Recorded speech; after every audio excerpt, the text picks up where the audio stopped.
I'm not a fan of an early morning. But I wish I was. So I tend to kind of always aspirationally set my alarm much earlier than I actually end up getting up. But I normally I'm trying to start writing by sort of 9 to 9:30, I would say, which is not terrible, but ideally it would be earlier. Because I'm quite good in the mornings. I'm quite productive in the mornings. I think I do some of my best creative work when I feel like there's a lot of time ahead of me in the day. So if I've got hours and hours, I don't find that demotivating. I find it motivating because I think I can get lots done today. I find it hard. I often tell children that I find writing hard because I think they think I would find it easy because I'm an author. And I think it's weird because the more books you write, actually, often the harder it gets. Because you sort of, I'm at such an early stage with drafting my adult novel, and I can already see all the work I have to do on it, even as I'm drafting it. And there's nothing I can do to make it into what it will become at that first stage. Like, there's nothing I can do about it. And I think that I find that frustrating because I'm like, I know that it will get there. I have the confidence now, I think, to know that it'll get there, but it is frustrating. And I'm kind of like, I always feel like I need more time than I have because I don't have a lot of time. But I know that you kind of have to trust the process. Something about it made me like my brain disconnect from what I was writing. It felt like it was too far away.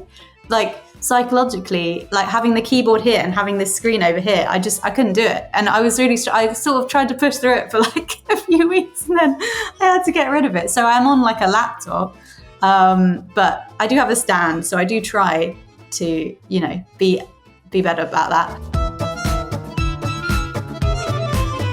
Hello, welcome along to a brand new episode of Writer's Routine. My name's Dan Simpson. This is the podcast where we take a look inside an author's working day. This week we are chatting to the phenomenon A.F Steadman. Now, Annabelle is the author of the Skandar series. Seriously, they have blown up across children's fiction.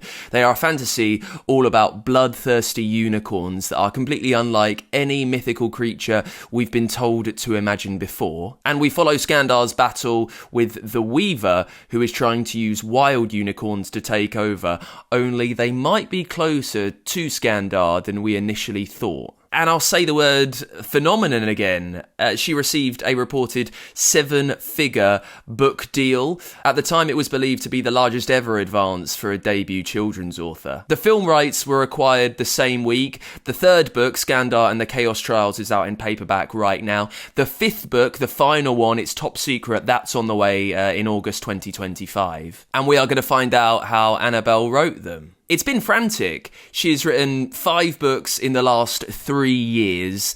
They've really took on the hype and properly run with it. She's been busy, and that's ahead of releasing her debut adult novel, Timeless, which is out in a few years' time. And with so many authors trying to get children's books out, and let's be honest, a lot of them are celebrities who dominate so much of the discourse and so much shelf space in bookshops as well. I think it's really important that we hear how an unknown name managed to become so huge in the world of children's writing. But how did Annabelle do it? We'll find out. Also, we'll discuss whether she's found her voice yet, and if her first drafts are cleaner now she's a few books down and maybe she has the hang of things. If you enjoy this episode, you can hear from so many of the world's best authors. We really go through their day and find out how they get stuff done. Subscribe to this channel and you can find my Writer's Routine podcast wherever you listen to your shows. If you want a copy of the book, if you want to support the podcast, if you want to get involved with our newsletter, the link is in the episode description and we can get to it. And we start as we always do with what A.F Steadman sees around her in the place where she sits down to write. So normally I see my books around me. I'm a big fan of like having books that I love all around me to kind of remind me why I like writing and what I'm doing it all for. So my own books, but lots of other people's books as well. And normally there's kind of also maybe a cat. So you've got the books around you. What else is there on the walls nearby that might be as inspirational as your own books? What's on there? I've got a wood carving, which is a kind of carving of from the Ursula Le Guin book, which I love so much. It's from kind of like my favorite series of hers, which is really nice. It's of the Look Far, the boat, because I actually I think I had a really tough time editing something, and I bought that as like a, well done. You have done something really difficult, and now you can have a present. So I've got that. I also have some fan art of kind of that people have done for me and given to me at signings, because I find that really inspirational to kind of be reminded that people love what I'm writing about. So that's nice. And a clock, because I'm very, I like to try and be on time. Oh. Well, we'll get to that. We'll get to the precise timings in just a second. So that's the inspiration around you. Aside from the clock, which is quite practical, is there anything that kind of reminds you what you're there to do? Because your story is your world building to a degree. So do I see whiteboards full of plot points? They're Post-it notes, are there maps that you've designed just to help you know what's happening where? So I have I have like a cork board, which is just me sort of pinning stuff on it over the years. So it started off with, in Skandar, there are elemental seasons, and I kept on forgetting which date they started and finished. So I did like a little diagram for myself, and I put that on there. And I when I first wrote the first dedication, I scribbled it on a piece of paper. And then that was just how it stayed, which was my husband, which I put up there. There's also a Post-it note that says, don't stress too much. It's just unicorns, just to remind me, because there's life or death scenarios, but unicorns generally aren't that. It's not that stressful. So I have that, and I have kind of the elemental badges up there. I have notes from people kind of that have been really inspirational to me along the way.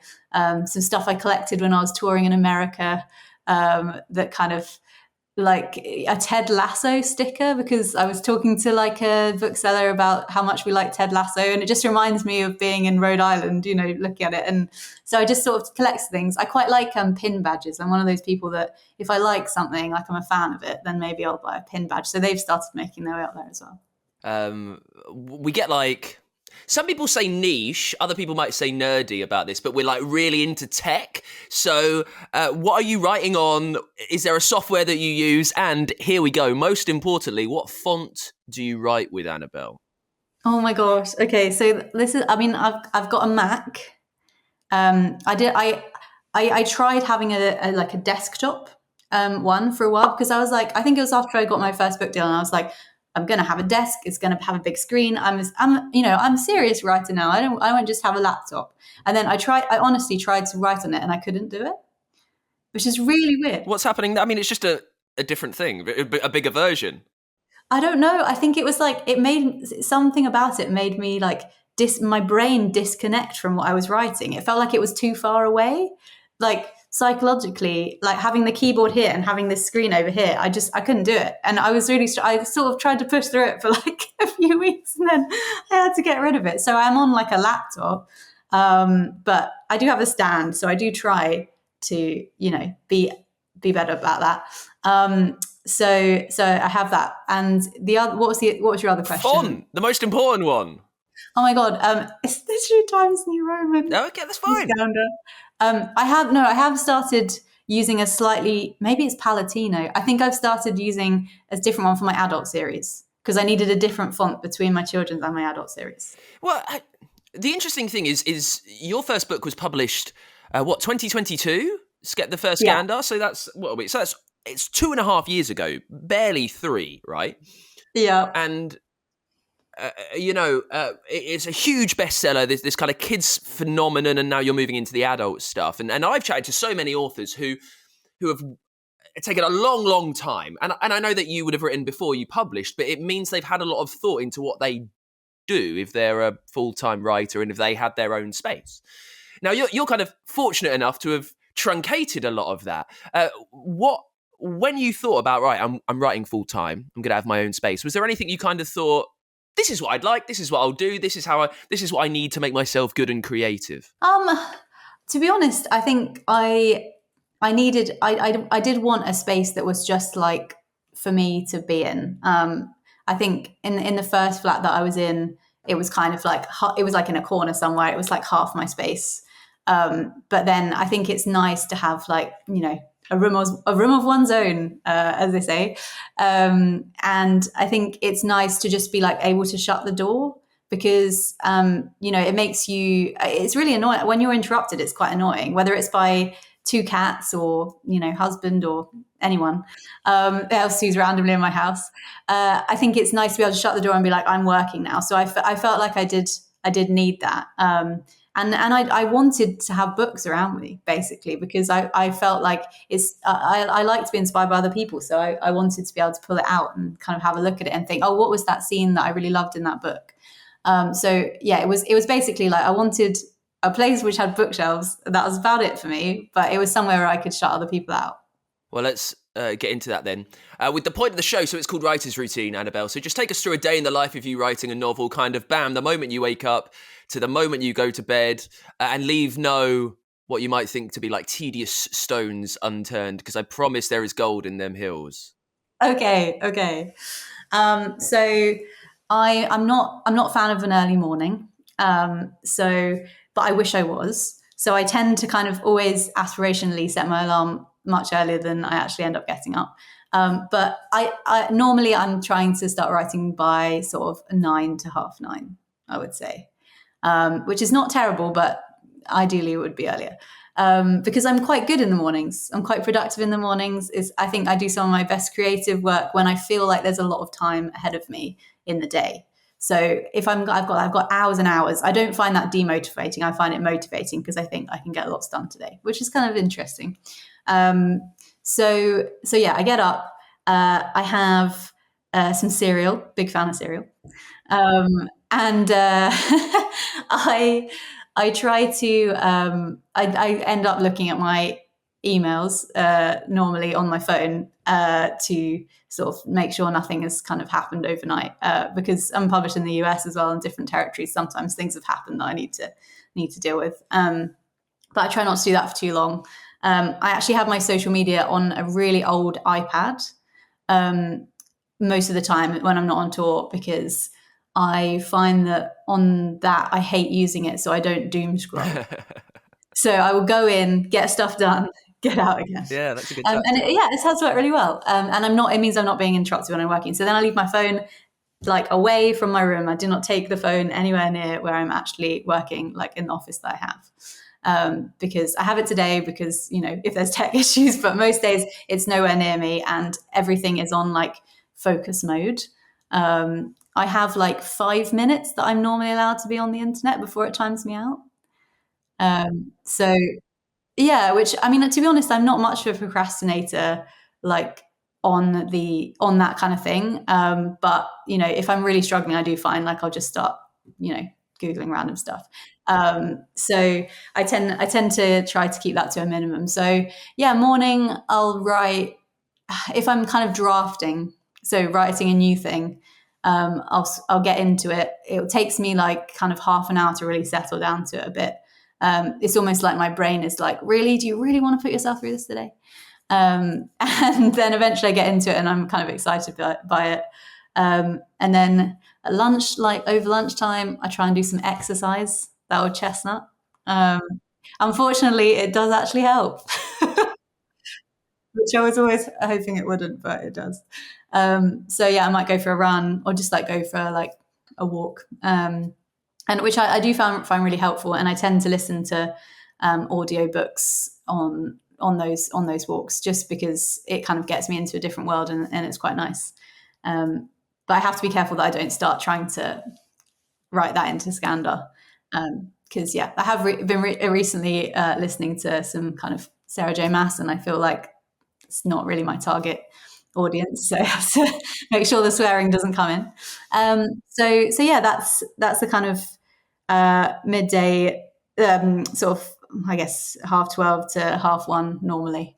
I like to kind of make sure that it's before 2, because otherwise I feel like there's not enough of the day left, which is silly. But and generally after lunch I get distracted by my emails, I would say, because I get to a point in the day where I'm like, oh my God, I need to actually reply to things. So I get the panic and the like, someone's asked me something, I should probably reply. I am told I'm quite good at replying as an author. Like I don't know whether my editor's just being nice to me, but generally. Yeah, an editor's not going to tell you you're not good at replying. I don't think. I think they're gonna try and be nice to you at all points. I don't know. I didn't know if that's the thing that authors are bad at replying. I think they can be, like, but particularly if it's something that you don't really want to deal with. But most things are lovely, and it's like, oh, look, here's a cover in your inbox, that kind of thing, which is distracting. So it takes me a bit of a while to get back into it in the afternoon, I think. And then I like normally by like 2:30, I'm like, I really need a Diet Coke because I don't drink. So I don't drink caffeine. Like I don't drink coffee or tea, which as a writer, I think people think that's really odd. I wish I drank coffee, but I don't. What can I? Why? Unless you're going to reveal some huge personal trauma, which I'm going to wade into. Why, if you wish that you drank coffee, why don't you drink coffee? I don't like the taste of it. I've tried so hard, and tea, I'm just like, it's just a lot of faff and not a lot of reward. I'd love to see you drink, and I know that you're diabetic, right? I'd love to see you drink a sugar-free Red Bull. And just like it would be anarchy. It would be absolute chaos. Like the first time you've ever had caffeine, it would just be like you'd get off 5,000 words an hour. Yeah, I mean, maybe I'll have to resort to it at some point in my life. I don't know, but Diet Coke does have some caffeine in, unless you have the gold one. Yeah, no. Oh God, what's the point of that? Anyway. Right, so you've got your Diet Coke, you've done your emails. It's a big part of the day. Yeah, of course. How's the rest of the day looking? So normally I'm just I carry on kind of trying to get to a word count. So I tend to like write to a word count. Like I work out kind of how many words I want to write per day to get to eventually the book.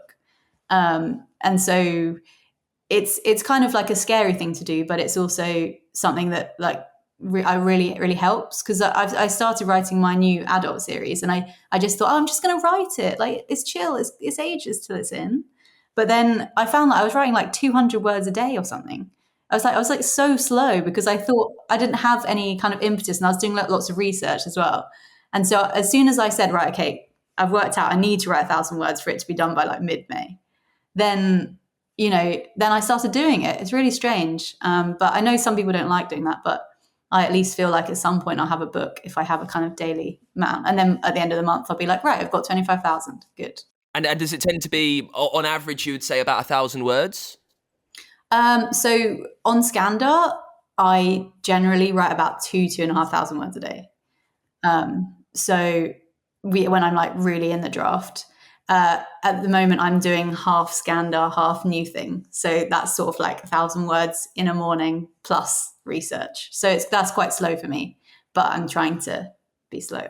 Well, yeah, that's a good amount of words in quite a concentrated amount of time. So you've managed to get back to the creative writing, whatever that might be, and we're kind of getting towards the end of the day.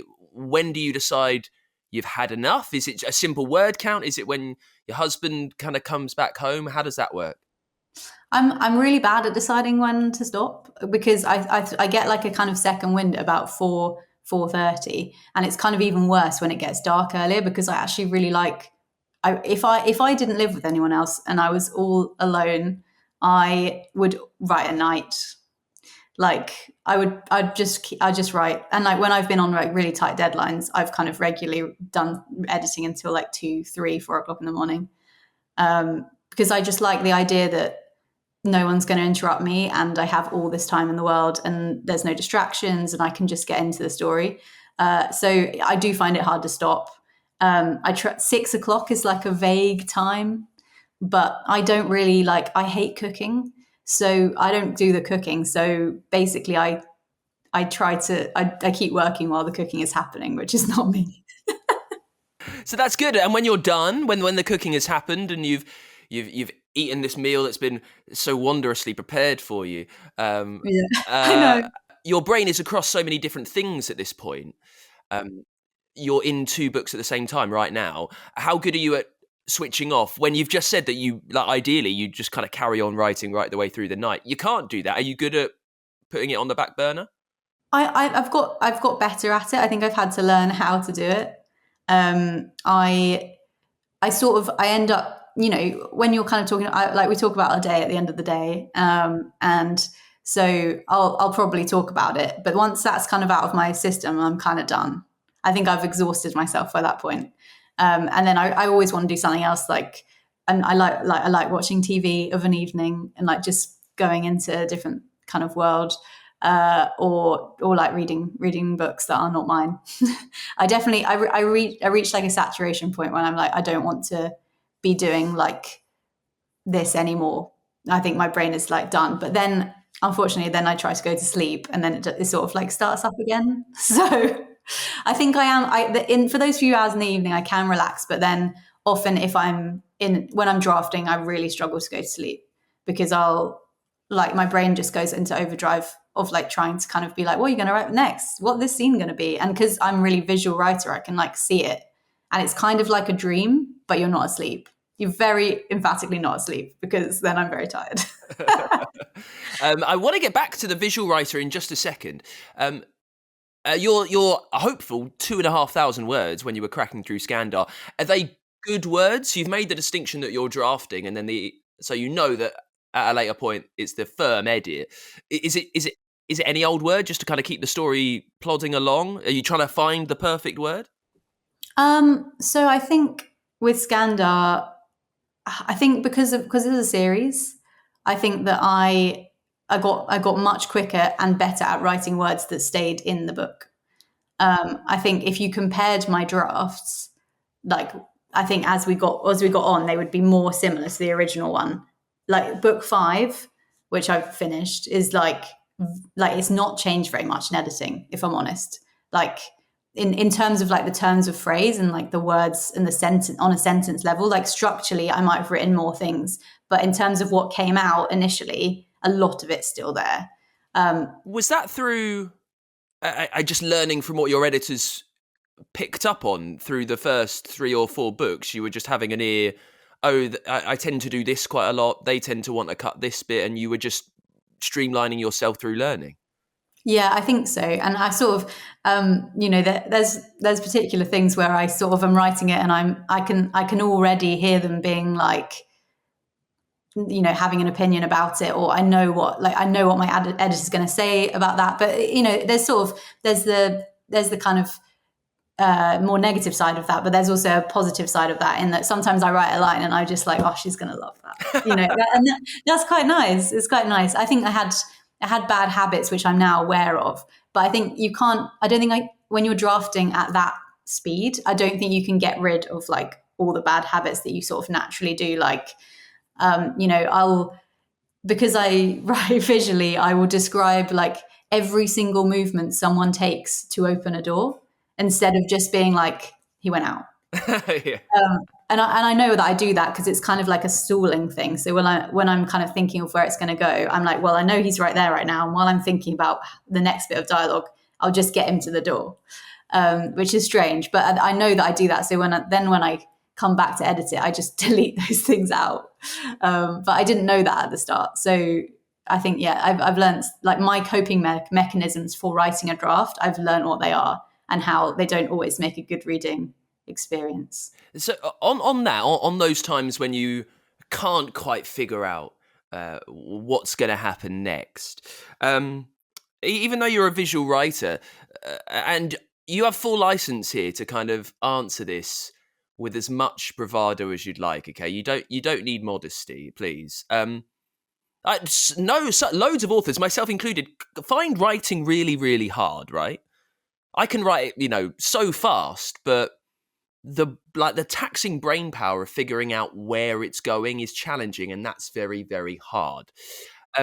How tough do you find that? I find it hard. I often tell children that I find writing hard because I think they think I would find it easy because I'm an author, and I think it's weird because the more books you write, actually, often the harder it gets, because you sort of, I'm at such an early stage with drafting my adult novel, and I can already see all the work I have to do on it, even as I'm drafting it. And there's nothing I can do to make it into what it will become at that first stage. Like, there's nothing I can do about it. And like, I think that I find that frustrating because I'm like, I know that it will get there. I have the confidence now, I think, to know that it'll get there, but it is frustrating. And I'm kind of like, I always feel like I need more time than I have because I don't have a lot of time. But I know that you kind of have to trust the process, which I'm like a bit of a control freak. So that is hard. But I've learned from it that it will come good, and I have to just like trust that it's okay that I've written this whole scene that might come out because I'm already worried about it. And like, but it's doing something. It's done something, and so I'll get there in the end. But I think it's hard to draft when you know that it's not like the best thing ever that's ever happened, and you're gonna have to rework it like 5 million times.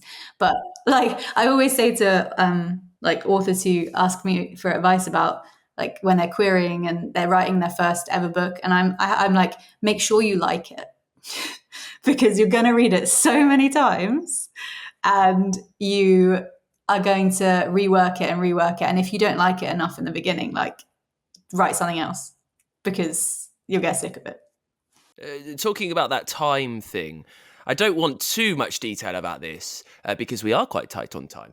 But because you've had to really, really steamroller through these last 3 years and getting off 5 books, I imagine they've all kind of tumbled in on each other.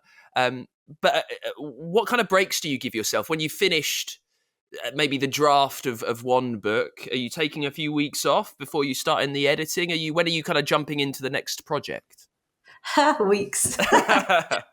So I sent an edit off last night about 10 p.m. This is my break, Dan, today. This is my break. And then I'm going on tour on Sunday.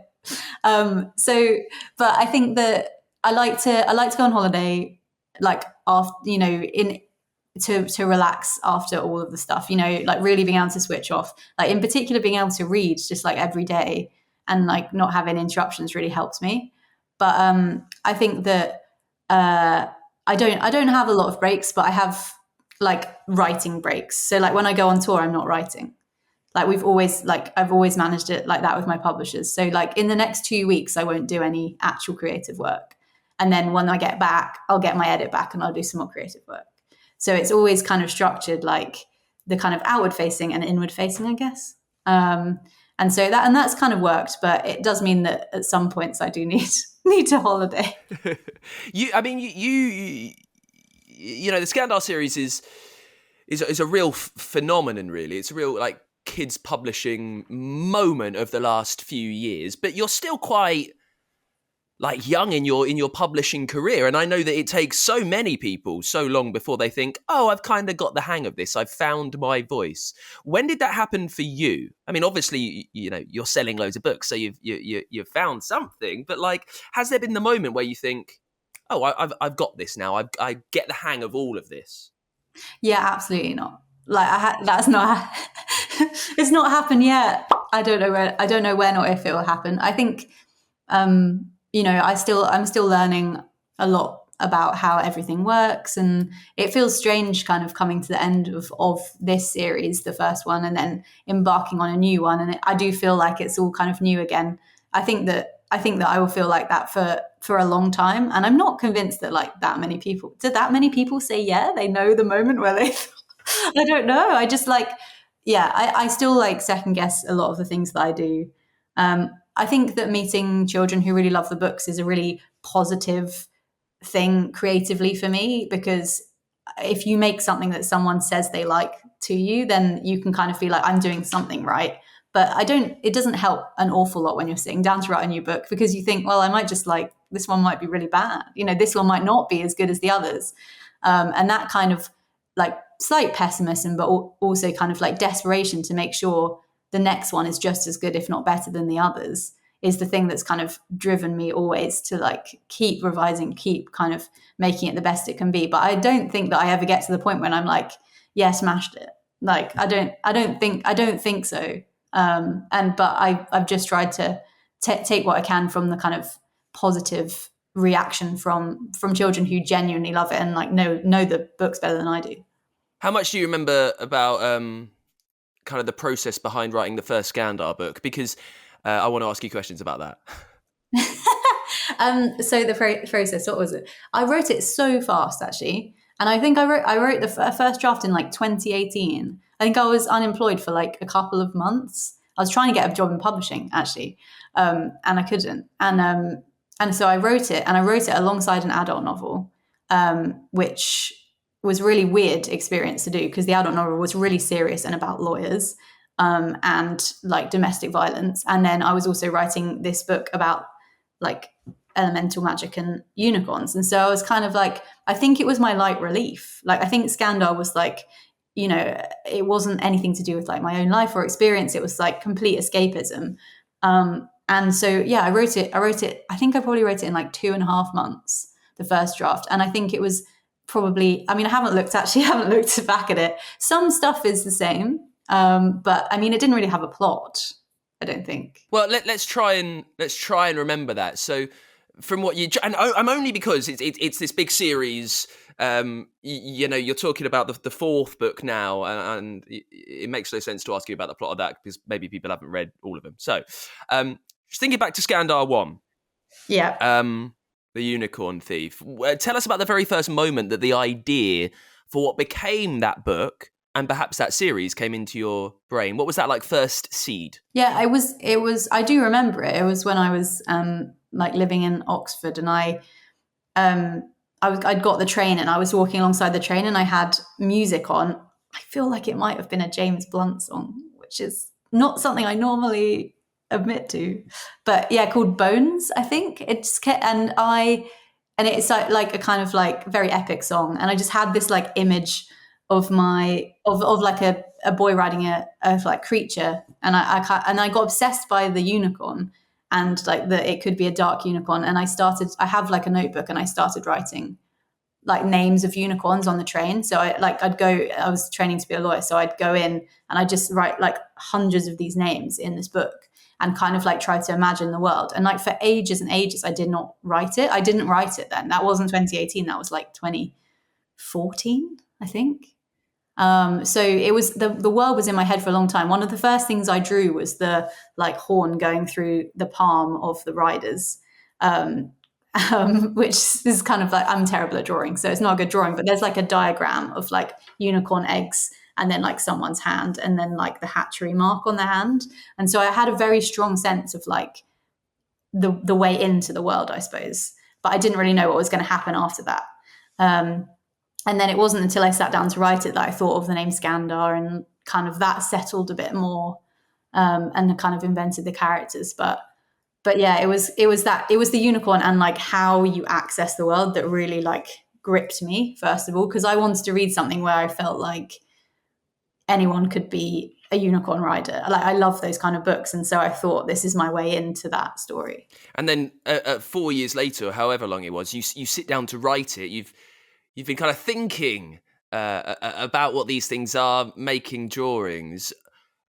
What did you know about the whole thing when you started typing that very first sentence 4 years later? How much had you planned and plotted? Maybe about the entire series and whatever's happening in the fifth book. I wish that I could say that I knew how all of them would go. I did not. I didn't really know anything. I think the first draft was like a real exploratory draft. The island was in it. Skandar's family were in it. Skandar was quite like a solid character in my mind. And then I kind of built the other characters around him. So Bobby was quite similar to what she's like now. And like, I remember adding Flo because I felt like they needed balance. And Mitchell was always this kind of like, you know, character who didn't like him at the start. So though they stayed quite solid, but in terms of like the world building and like the eerie, like I remember when I was rewriting it in the pandemic, there was this moment where like I just was like, I need to actually describe what this looks like. You know, I'd kind of written these whole drafts, but I kind of, some things I left as if I needed to like fill in a gap at some point, and I just needed to like explore the whole thing. And like, I think what's interesting about the unicorns is that the wild unicorns were in it, but I didn't write the prologue with the wild unicorn until the end. Like, until I'd like written the whole draft, then I was like, okay, now I know what they look like. And then I went back to the beginning and I was like, I'm going to start with the like really scary unicorns. So it was a real piecemeal thing. And like, it was basically me just like expanding this world. And then there have been things later in the series where I've gone back to that draft and been like, oh yeah, that kind of fits. Like, I think it's amazing how that initial like creative world building exercise, it does bring, like, gives you an essence of the world itself, like that you can keep coming back to. And I kind of, whenever I've invented something new, I've been like, does it fit with that initial like exploratory draft? Because if it doesn't, it probably doesn't belong here. I want to talk to you about the conscious decisions that you have kind of made through the narrative. So it's quite well documented that often in children's and young adult books, they will be an orphan of some kind, because it kind of gives them I guess a sense of otherness. I can't really describe it, but you know what I mean. Yeah. And in yours, Skandar's mum doesn't feature that prominently in the first book. Also, Mitchell is gay in it, right? Which is in children's novels has not been, something that's really discussed. And you write it in a way that it's not a big deal, which is fantastic. Like, how much of those are conscious decisions, and how much like organically fit the narrative, if you understand? Yeah.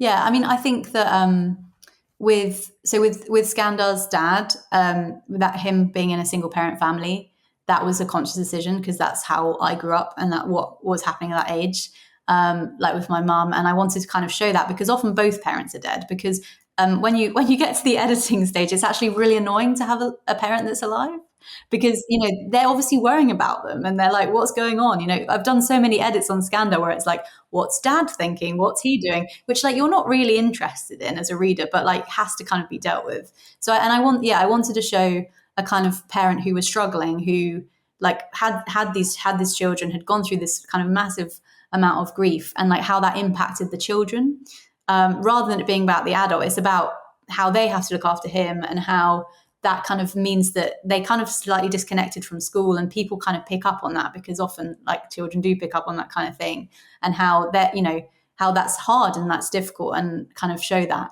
I think it's interesting with Mitchell, because the first email I sent to the publishers when they asked me, so when it was at auction, my agent called me and said, do you have a 5-book plan? And I was like, well, vaguely, I've thought about it, how it's going to go. And like one of the things I put in that plan before any of them acquired it was Mitchell and Jamie. I was always really sure that that's how I wanted the first romantic storyline to be him, and I wanted it to be kind of someone who like you get to know in the first book, and then you see their relationship grow in like an organic way. And it was really important to me. And so I kind of front loaded it, because I was like, if you're not on board with this, then like you're not the right publisher for me. So I guess it was a conscious decision. I think I just always knew that about Mitchell and Jamie. And I think it's been lovely to see how children respond to it, and how, I get kind of older children coming to my events and saying how important it is to them. And that's really lovely to see. So, but yeah, it's interesting that it was in there from the first draft, even though it's not in the first book. I was like, this is happening, guys. When you then had to re-edit your first book, and you're writing your second, with more of a firm idea of what's going to happen later on in the series, how much do you have to go back and rejig and put these little clues which don't take up loads of the novel? It's not going to really distract me, but I'm thinking, oh, okay, that's a light bulb. That'll come back.